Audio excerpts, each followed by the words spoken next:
नमस्कार मित्रांनो, सर्व शेतकरी बांधवांसाठी अतिशय महत्त्वाची बातमी आली आहे. अखेर सरकारनं कर्जमाफी ही जाहीर केलेली आहे आणि याबाबतचा जी-आर हा सुद्धा काढलेला आहे. तर ही कर्जमाफी कोणत्या शेतकऱ्यांसाठी आहे आणि किती लाखापर्यंत शेतकऱ्यांना कर्जमाफी झाली आहे आणि या कर्जमाफी मागे सरकारनं कोणते निकष हे शेतकऱ्यांना लावून दिले आहे. तर याबाबतचा संपूर्ण माहितीचा व्हिडिओ आपण तुमच्यासाठी घेऊन आलो आहे. तर व्हिडिओ नक्की सर्व शेतकरी बांधवांनी शेवटपर्यंत बघा. या व्हिडिओमध्ये आपण सर्व काही माहिती अगदी व्यवस्थितपणे सांगितली आहे. तर जास्त वेळ न घालवता शासनाचा जी-आर काय आहे हा आपण स्क्रीनवरती बघूया. तर चला व्हिडिओ सुरू करूया. तर तुम्ही स्क्रीनवरती बघू शकता, हा जी-आर इथे दाखवण्यात आलेला आहे. बघा, पुण्यश्लोक अहिल्यादेवी होळकर शेतकरी कर्जमुक्ती योजना 2026 या योजनेअंतर्गत सर्व शेतकऱ्यांना 2 लाखापर्यंत हे कर्ज माफ देण्यात आलं आहे. तर तुम्ही या ठिकाणी खाली बघू शकता, दिनांक 2 जून 2026 रोजी हा जी-आर काढण्यात आलेला आहे. बघा, त्यांनी इथं खाली दिलेलं आहे, प्रस्तावनामध्ये तुम्ही वाचू शकतात की ही जी योजना आहे ही कोणासाठी असते. महाराष्ट्रातील सर्व शेतकरी राज्याच्या ग्रामीण अवस्थेचा एक महत्त्वाचा भाग आहे. अनियमित पाऊस, गारपीट, दुष्काळ, अतिवृष्टी, महापूर अशा नैसर्गिक आपत्तीमुळे अनेक वेळा पिकांचे नुकसान होते. पर्यायाने शेतकऱ्यांचे मोठे प्रमाणात आर्थिक नुकसान होते. त्यामुळे शेतकरी बाधित होतो आणि ते पीक कर्ज फेडू शकत नाही. तुम्ही या ठिकाणी बघू शकता, प्रस्तावनामध्ये त्यांनी योजनेचं एक स्वरूप दिलेलं आहे. तर ही योजना का राबवली जाते? जेव्हा शेतकरी बँकेकडनं कर्ज घेऊन शेती करत असतो, त्यासाठी लागणाऱ्या बी बियाणे असेल, खाद्य असेल किंवा जे काय असेल, जेव्हा तो खरेदी करण्यासाठी ते कर्ज काढतो आणि नैसर्गिक आपत्तीमुळे ते कर्ज न फेड झाल्यामुळे बँक त्यांना नव्याने कर्ज देत नाही किंवा बँक वसुली करण्यात त्यांना तगादा लावते, त्यासाठी सरकार एक मदत म्हणून ही योजना घोषित करतं. तर याच प्रकारे यावर्षी सरकारने योजना घोषित केली आहे. तर ही योजना नक्की काय आहे, तर आपण शासन निर्णय हा त्यांचा बघूया. तर महत्त्वाचे मुद्दे कर्जमुक्तीमध्ये कोणते आहेत ते आपण या ठिकाणी बघणार आहोत. तर बघा, त्यांनी दिलेला आहे. पहिला मुद्दा आपण त्या ठिकाणी बघतोय, ज्या शेतकऱ्यांचे 31/4/2019 ते 31/3/2025 म्हणजे या 6 वर्षापर्यंत उचल केलेल्या अल्पपीक कर्जाची दिनांक 30/9/2025 पर्यंत थकीत असलेले व दिनांक 31/3/2026 पर्यंत फेड न झालेले एक किंवा अनेक बँक सर्व कर्जावरील एकत्रित थकबाकीची मुद्दल व व्याजासहित अधिकतम रक्कम 2 लाख रुपयापर्यंत आहे. म्हणजे लक्षात घ्या, तुमच्या एक बँकेत असो, 2 बँकेत कर्ज असो, पण त्याची रक्कम 2 लाखापर्यंत त्याच्यापेक्षा अधिक पाहिजे. ठीक आहे. आणि महत्त्वाचं, अशा शेतकऱ्यांची जमीन विचार बघायची. जमीन विचार शेतकरी धरण करता, म्हणजे जमिनीचा कुठलाही त्यांनी अट टाकलेली नाही आहे, किती जमीन असू द्या, त्यांच्या कर्ज खात्यात 2 लाखापर्यंत कर्जमुक्तीचा लाभ देण्यात येईल. म्हणजे लक्षात घ्या त्यांनी काय सांगितलंय. तुम्हीचं कर्ज 1/4/2019 लक्षात घ्या, 1/4/2019 ते 31/3/2025 या कालावधीमध्ये तुम्ही कर्ज तुमच्यावरती आहे आणि ते कर्ज तुम्ही 30/9 म्हणजे गेल्या वर्षीच्या 30/9/2025 पर्यंत तुम्ही ते तुमच्या खात्यावर थकीत आहे आणि 31/3/2026 पर्यंत अजूनही फेडलेलं नाही आहे. लक्षात घ्या, कर्जाचा कालावधी किती आहे, ह्या तारखा खूप इम्पॉर्टंट आहे. तुम्ही लक्षात घ्या प्रत्येक शेतकरी बांधवांनी. 2019 1/4/2019 म्हणजे 1 एप्रिल 2019 पासून तर 31 मार्च 2025 पर्यंत हा कालावधी पूर्ण. तर या कालावधीत तुम्ही कर्ज घेतलेलं आहे आणि त्याची फेड 31/9/2025 पर्यंत झालीच नाही आहे आणि अजूनही तुम्ही 31/3/2026 पर्यंत तुमच्या खात्यावर अजून ते कर्ज दिसतंय. तर असे 2 लाखाच्या वरती, लक्षात घ्या, 2 लाखाच्या वरती जी रक्कम असेल त्यातले 2 लाख हे तुम्हाला कर्जमाफी देण्यात आली आहे. हा सर्वात महत्त्वाचा मुद्दा आहे, हा सगळ्यांनी समजून घ्या. हा पहिला पॉईंट झाला.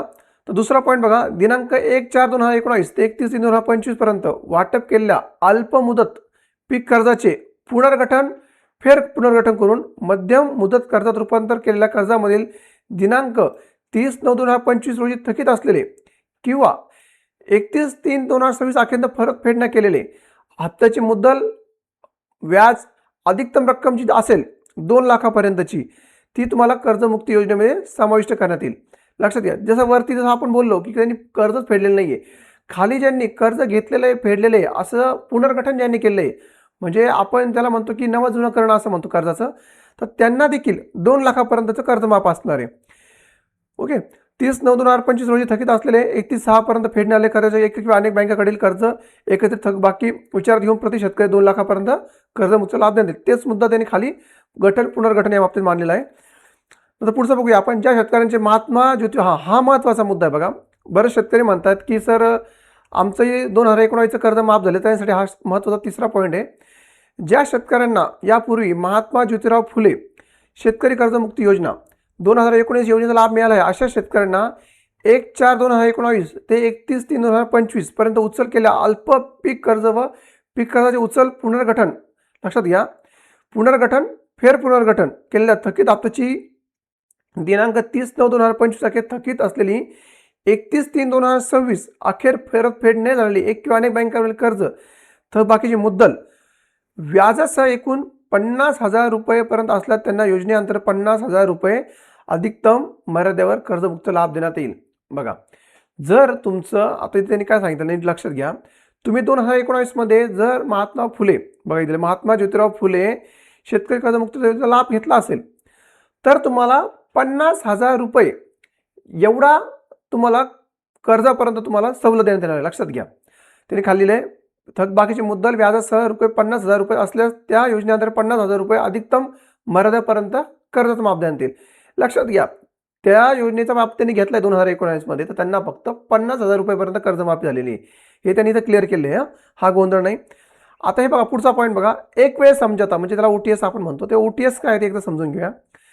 सदर योजनेमध्ये दिनांक 1/4/2019 ते 31/3/2025 अखेर उचल केलेल्या अल्प मुदत पीक कर्जाची एक किंवा अनेक बँकाची सर्व खाती कर्जाची मुद्दल व्याजासह 30/9/2025 पर्यंत थकीत असलेली 31/3/2025 पर्यंत न फेड झालेली एकत्रित थकबाकी रक्कम 2 लाखापेक्षा जास्त असल्यास प्रथम 2 लाख जास्त असलेली रक्कम बँकेस परत करणे आवश्यक असेल.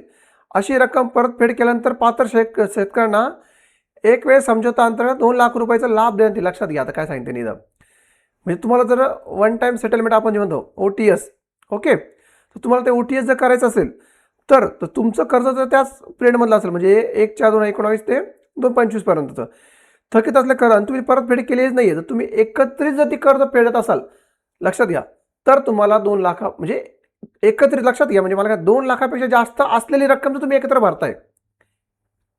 भरताय तर तुम्हाला 2 लाख पूर्ण माफ होणार आहेत. इथे त्यांनी दिले बघा, एकत्रित थकबाकीची रक्कम 2 लाखापेक्षा जास्त असल्यास अशा शेतकऱ्याने प्रथम 2 लाखापेक्षा जास्त असलेली रकमेस, लक्षात घ्या, 2 लाखाच्या वर तुम्ही जर 5 लाख कर्ज आहे तर तुम्हाला 3 लाख एक वेळेस तुम्ही भरले तर त्यावेळेस तुम्हाला एक वेळेस समजा 2 लाख रुपयाचा लाभ देण्यात येईल. लक्षात घेतलं, हे महत्त्वाचा पॉईंट आहे, त्याला OTS म्हणतात. नंतर परत तुम्हाला खालच्या पॉईंटमध्ये ते दिले, सदर योजनेमध्ये 1/4/31 पर्यंत उचल केल्या कर्जाचे पुनर्गठन बँकेतील सर्व कर्ज खात्याचे 30/9/2025 थकीत असलेल्या 31 पर्यंत केलेल्या थकीत हप्त्याची मुद्दलसह व्याज 2 लाखापर्यंत जास्त असल्यास अशा शेतकऱ्यांना 2 लाखापर्यंत जास्त रकमेची परतफेड करणे आवश्यक असेल. हा लक्षात घ्या, ही रक्कम परतफेड केल्यानंतरच पात्र एक म्हणजे OTS एक समझोता एक हा अंतर्गत 2 लाखाचा लाभ देण्यात येईल. म्हणजे तुम्ही जर ती रक्कम एकदा वन टाइम भरली 2 लाखाच्या वरची तरच तुम्हाला 2 लाख माफ होतील. परंतु लक्षात घ्या, ती कधीपर्यंत भरायची तुम्हाला त्याची तारीख त्यांनी दिलेली आहे 31/3/2027 पर्यंत. बघा, तुम्हाला त्यांनी एक मुदत पण दिलेली आहे. जर तुमचं कर्ज त्याच्यावर जास्त असेल तर तुम्ही वन टाइम सेटलमेंट तुम्हाला हवा असेल तर मग तुम्हाला 2 लाखच माफ नको तर सर्व माफ करायचे असेल तर तुम्हाला त्याचे वरचे जे पैसे ते 31/3/2027 पर्यंत भरणे, तर तुम्हाला हे सर्व पैसे माफ होणार आहे. बघूया, ओके.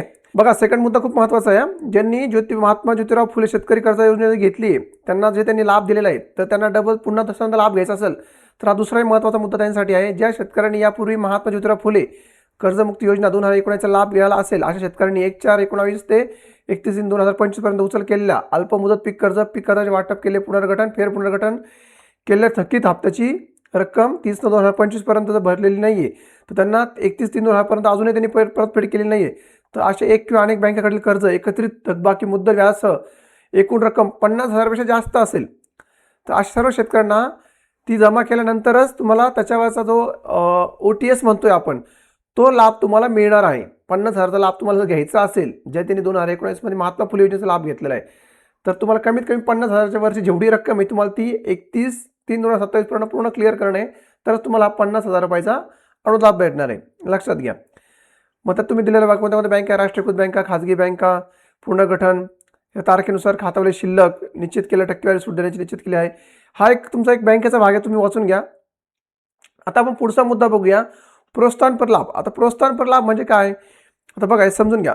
वित्तीय शिस्तीला प्रोत्साहन देण्यासाठी आणि नियमित परतफेड करणाऱ्या शेतकऱ्यांसाठी प्रोत्साहनपर लाभ देण्यासाठी 2022, 23, आणि 24-25 या 3 आर्थिक वर्षामध्ये कोणत्याही आर्थिक वर्षात पीक कर्जाची उचल करून आर्थिक वर्ष संपल्यानंतर 30 जून पूर्वी बँकेच्या प्रचलित नियमानुसार विहित वेळेत यापैकी नंतरचे असलेले दिनांक कर्जाची परतफेड केल्या शेतकऱ्यांना प्रोत्साहनपर लाभ देण्याच्या हेतूने प्रति शेतकरी 50,000 रुपये इतक्या अधिकतम रकमेपर्यंत लाभ देण्यात येईल. म्हणजे लक्षात घ्या, जर तुम्ही रेग्युलर कर्ज भरताय तर त्यांनी दिलेलं आहे 2022-23, 23-24, 24-25 असं सलग 2 वर्ष तुम्ही लगातार कर्ज भरलेलं आहे, तर तुम्हाला 50,000 रुपये हा प्रोत्साहनपर लाभ हा सरकार तुम्हाला देणार आहे. लक्षात घ्या. तथापि त्यांनी खाली लिहिले बघा, तथापि अशा पात्र शेतकऱ्यांनी 2025-26 व 26-27 या आर्थिक वर्षात अल्प मुदत पीक कर्ज घेतले असेल तर अशा देखील मुदत परतफेड करणे अनिवार्य असेल. म्हणजे जर तुम्ही 23-24, 24-25ला घेतला किंवा 25-26ला घेतलाय, परंतु जर तुम्ही 26-27 मध्ये पण घेतलाय तर त्याच्यात पण तुमची जी मुदत आहे ती ठरवून दिली बँकेने, जर त्याच्यात जर तुम्ही कर्ज भरताय तरच तुम्हाला 50,000 रुपये हा प्रोत्साहनपर लाभ दिला जाईल. त्याच्यानंतर बघा इथे खाली दिले आहे, सन 2023-24 किंवा 24-25 मध्ये वर्षात विहित कालावधीत पूर्ण फेड केलेल्या अल्प कर्जांची रक्कम 50,000 पेक्षा कमी असेल. बघा, ते 50,000 पेक्षा कमी रक्कम आहे कर्जाची. 23-24, 24-25 मध्ये त्यांनी 50,000 पेक्षा कमी कर्ज काढलेले आहे. त्यांना अशा शेतकऱ्यांना 23-24 अथवा 24-25 वर्षात अल्प पीक कर्जाच्या मुद्दल व्याजासह प्रत्यक्ष फेड केलेली रक्कम किंवा किमान 5,000 रुपये हा प्रोत्साहनपर, म्हणजे सरळ 5,000 रुपये तुम्हाला हा प्रोत्साहनपर त्यांनी द्यायचं ठरवलं आहे सरकारने. तर त्याच्याच नंतर बघा, उपरोक्त कर्जमुक्ती एक वेळ समझोता प्रोत्साहन वेळ खालीलप्रमाणे निकष देण्यात येत आहे. तर अटी शर्ती काय, तुम्हाला जर OTS म्हणजे वन टाइम सेटलमेंट असेल किंवा कर्जमुक्ती असेल, वर सगळी कर्जमुक्ती जर आपण जे पॉईंट वाचलेत, तर त्यामध्ये जर तुम्हाला जर खरंच लाभ घ्यायचा त्यासाठी अटी शर्ती काय बघा, कोणाकोणाला कोणत्या शेतकऱ्यांना हा लाभ मिळू शकतो हे महत्त्वाचं आहे. तर बघा, सदर योजनेमध्ये लाभ देत असताना वैयक्तिक शेतकरी हा निकष ग्राह्य धरला जाईल. म्हणजे फक्त त्या निकषामध्ये बसणाऱ्या शेतकऱ्यालाच ग्राह्य धरला जाईल, दुसरं कोणाला धरला जाणार नाही. या योजनेमध्ये शेतकरी कर्जमुक्तीचा लाभ दिल्या शेतकऱ्यांना प्रोत्साहनपर लाभ दिला जाणार नाही. बघा, शेतकरी कर्ज ज्याला मिळणार आहे त्याला प्रोत्साहनपर लाभ मिळणार नाही. लक्षात घ्या, 2 वेगळ्या गोष्टी मी तुम्हाला ते सांगितलं. 2019चा हा महात्मा ज्योतिराव फुले शेतकरी कर्जमुक्ती ही वेगळी आहे, आणि आता जे फक्त तुम्ही 2 लाखापर्यंत जे कर्ज घेणार आहेत तर त्यांना 2019 मध्ये लाभ भेटलेला नाहीये, असे लोक वेगळे आहेत. हा मुद्दा आहे. सदर योजनेच्या शेतकऱ्यांचा राष्ट्रीयकृत बँका, खाजगी बँका, प्रादेशिक ग्रामीण बँका, जिल्हा मध्यवर्ती सहकारी बँका सर्व बँका लागू राहतील. तसेच कृषी पतपुरवठा सहकारी संस्था त्याच्या स्वतःच्या निधीतून वितरित केल्या कर्जाची देखील, म्हणजे तुम्ही ज्या सोसायटी वगैरे आपण ज्या म्हणतो सहकारी पतसंस्था वगैरे, त्याचंही त्यांना त्यात त्यांनी कर्ज घेतलं ते त्यांना लागू राहतील. योजनेच्या निकषानुसार पात्र शेतकऱ्यांचे आधार प्रमाणीकरण असणे आवश्यक आहे. तसेच ॲग्रिस्टॅक आधार सामग्री मंच शेतकऱ्याची नोंदणी असणं अनिवार्य असेल. म्हणजे बघा, आपण जे म्हणायचो की आपण याच्या पूर्वी पण चॅनलमध्ये 2-3 व्हिडिओ टाकलेत की फार्मर आय डी बनवणे अतिशय महत्त्वाचं आहे. फार्मर आय डीशिवाय तुम्हाला पीक विमा मिळत नाही, पीक कर्ज मिळत नाही, तुम्हाला ह्या बऱ्याच गोष्टी फार्मर आय डीशिवाय मिळत नाही. तर तसंच त्यांनी ही अटी या ठिकाणी टाकून दिली आहे. योजनेच्या निकषानुसार पात्र शेतकऱ्यांचे आधार प्रमाणीकरण, बघा आधार प्रमाणीकरण म्हणजे तुमचं KYC, आधार DBT करणं, बँकेला लिंक करणं, तसेच ॲग्रिस्टॅक आधार सामग्रीकरण मंच म्हणजे फार्मर आय डी हे तुमचं बनवणं महत्त्वाचं असणार आहे. ठीक आहे. आता खाली बघा, योजना लाभ घेण्यासाठी खालील व्यक्ती पात्र असणार नाहीत. आता कोण नाही आहे योजनेमध्ये पात्र हे समजून घेऊया. आता बघा, महाराष्ट्रातील राज्यातील विद्यमान भावपूर्व मंत्री, राज्यमंत्री, विद्यमान भूतपूर्व लोकसभा राज्यसभा सदस्य, विद्यमान भूतपूर्व विधानसभा परिषद सदस्य, जिल्हा परिषद, पंचायत समिती सदस्य आणि नागरिक स्थानिक संस्थाचे सदस्य, त्यामध्ये महानगरपालिका, नगरपंचायतचे नगरसेवक हे सर्व येतात. म्हणजे यातले हे कोणी त्यात पात्र राहणार नाही. तर दुसरा मुद्दा काय, केंद्र शास्त्र राज्यशास्त्र अधिकारी म्हणजे राज्य सरकार, पण त्यांचं वेतन किती पाहिजे, 25,000 रुपयापेक्षा जास्त नकोय,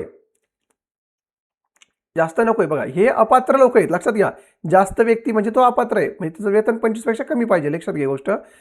तसंच केंद्राप्रमाणे राज्य सार्वजनिक क्षेत्रातील उपक्रम म्हणजे महावितरण, MSCB असेल, ST महामंडळ असेल, अनुदान संस्थाचे कर्मचारी अधिकारी असतील, तर ज्यांचं वेतन 25,000च्या पुढे आहे तर ते नाही चालणार. याच्यामध्ये 25,000च्या आतमध्ये आहेत ते चालणारे ते या योजनेत बसत आहेत. नंतर बघा, शेती बाह्य उत्पन्नातून स्त्रोतावरून आयकर भरणारे व्यक्ती, आता हा महत्त्वाचा मुद्दा आहे.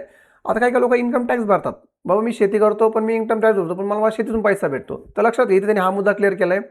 शेतीचं उत्पन्न तुमचं किती आहे, त्या उत्पन्नाच्या बाहेरचं उत्पन्न जर तुमचा टॅक्स भरताय तर तुम्हाला चालणार नाही आहे. तुम्ही शेती करून जर तुमचं उत्पन्न जास्त होतं आहे आणि त्याच बेसवर तुम्ही टॅक्स भरताय तर गोष्ट ठीक आहे, ती चालत. तुम्ही शेतीचा येणारा उत्पन्नाचा नफा जास्त आहे म्हणून तुम्ही त्याला टॅक्स रिटर्न करता. बाहेर शेतीचा जर तुम्ही पैसा येतोय दुसऱ्या कुठल्या व्यवसायातनं आणि त्यावर जर तुम्ही टॅक्स भरतायत तर तुम्ही तो योजनेत बसत नाही. हा एक महत्त्वाचा मुद्दा आहे.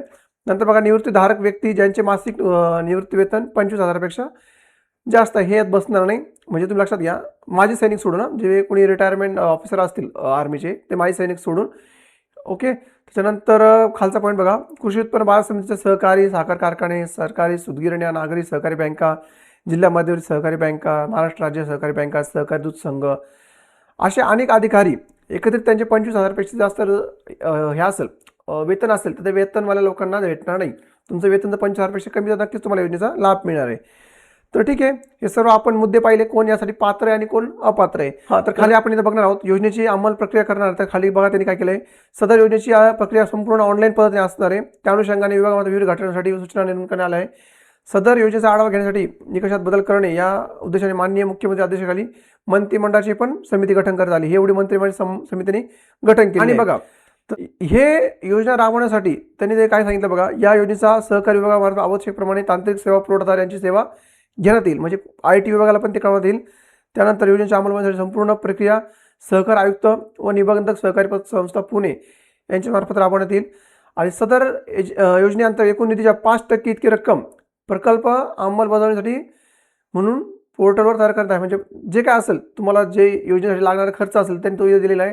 तर 0.5% तर जाहिरात असेल, तुमच्या वर्तमानपत्रे असेल, क्षेत्रीय बैठका असतील, शेतकरी मेळावे असेल, सेवापुरवठा संस्था असेल, कंत्राटी मनुष्यबळासाठी खर्च करणार असेल, प्रशासकीय काही खर्च असेल, आपले सरकार सेवा केंद्र सेतूवाले आहेत त्यांच्यासाठी तुम्हाला काही त्यांना जर काही द्यायचं असेल त्यांच्यासाठी असेल, तर अदा करण्याची रक्कम संगणक अनुषंगाने देखरेख भागासाठी सहकार स्टॅक प्रणालीवर विकसित करणे, सहकारी विभागाच्या क्षेत्रीय कार्यालयासाठी आवश्यकतेनुसार वाहन खरेदी करे, तसेच खरेदी येणारा अनुषंग खर्च प्रधान सचिव यांचे मान्यतेखाली करण्यात येईल. म्हणजे ही सगळ्या गोष्टी ती योजना तुम्हाला जर राबवायची आहे त्यासाठी तुमचं ज्याची मनुष्यबळ लागणार आहे, ज्या ज्या लोकांचा तुम्हाला आधार घ्यावा लागणार आहे, वाहन असेल, सेतू कार्यालय असतील, वेगवेगळ्या गोष्टी असतील, मेळावे असतील, जाहिराती असतील, वृत्तपत्र असतील, तर त्यासाठी जो तुम्हाला खर्च येतो तो याच्या 0.5% असणार आहे असं त्यांनी दिलेलं आहे. तर ठीक आहे, अशा प्रकारे पूर्ण माहिती, हा पूर्ण GR आपण या ठिकाणी पाहिला. अजून भरपूर खाली माहिती, हा संपूर्ण GR मी माझ्या डिस्क्रिप्शनमध्ये देणार आहे, तुम्ही नक्कीच वाचा आणि पूर्ण माहिती अतिशय जसं व्हिडिओत मी समजून सांगितलं तसं तुम्ही एकदा बघा, वाचून बघा. आणि जर कोणी या योजनेमध्ये शेतकरी बसत असेल तर नक्कीच जेव्हा ही सुरुवात चालू होईल योजनेची तर त्यावेळेस तुम्ही वेळेत तेवढे कागदपत्र सादर करून या योजनेचा लाभ नक्कीच घ्या. तर भेटूया अशाच पुढील व्हिडिओमध्ये. हा व्हिडिओ तुम्हाला कसा वाटला नक्कीच एक कमेंट करून सांगा आणि व्हिडिओला लाईक करून आपल्या चॅनलला सबस्क्राईब नक्कीच करूया. चला भेटूया पुढील व्हिडिओमध्ये. जय हिंद, जय महाराष्ट्र.